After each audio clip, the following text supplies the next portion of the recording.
5 degrees. Well, what is your question about state education in Queensland, about schools? Dr. Jim Waterston, the Director-General of the Department of Education. Hello.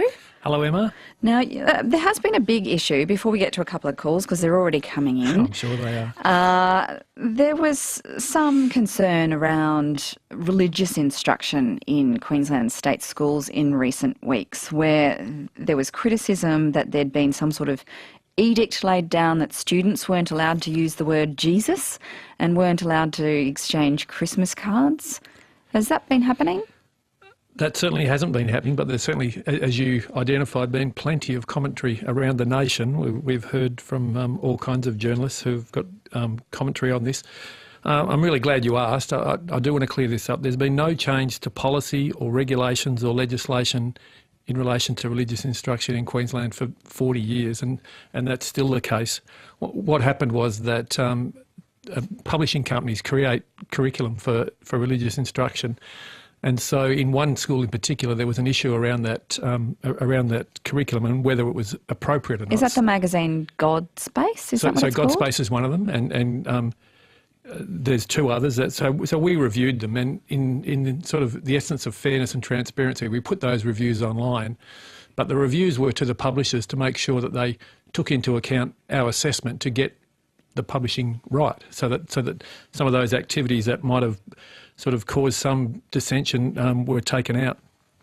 And so when we published them, I think people read them as policy, and it sort of got away like a bushfire. And before we knew it, everyone was commenting about young people not being able to talk about their faith or give Christmas cards, and that's just not the case. We expect young people to engage in conversation about everything, and so talking about their faith or That's lucky, because they probably will, Jim. Of course they will, and that's what school's about. That's how you form your opinions and your ideas, and you talk to a whole range of different people. So it's never been the case that we were sort of trying to censor young people or in any way restrict people's views or freedom of expression. So I just wanted to clear that up today because it really has been a difficult time.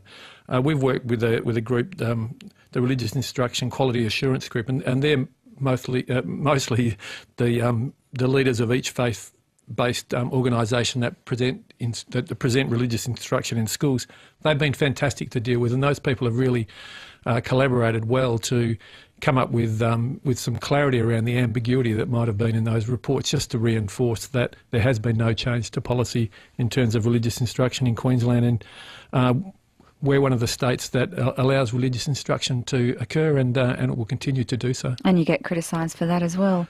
Oh, there's another group, the parents of secular state schools, who are also great to deal with, who have a different view. And so finding the sweet spot between the expectations of both groups is part of the Director-General's role. Now, I read one of the reports around this. It quoted a statistic. I wanted to check in with you to see whether it sounded right, that in Queensland it's about 23% of state school students that actually do religious instruction. So like all statistics, you can take it from a number of different perspectives. So it is 23%, but we have 550,000 students. We don't do religious instruction in secondary school, so you can see that 23% is probably not the correct figure, in the sense that we're only restricting this to years 1 to 6 in primary school. What I was told during the week was that where religious instruction is provided, we have about 60 to 70% of students in that school availing themselves of the curriculum. So yeah, 23% overall, but not all schools deliver it. And why is that? It's a choice, and so parents need to request it through the school, and when they enrol their students, they're asked a question on the enrolment form about whether they would like their child to be involved in religious instruction. Yes, but why is it that some schools don't offer it?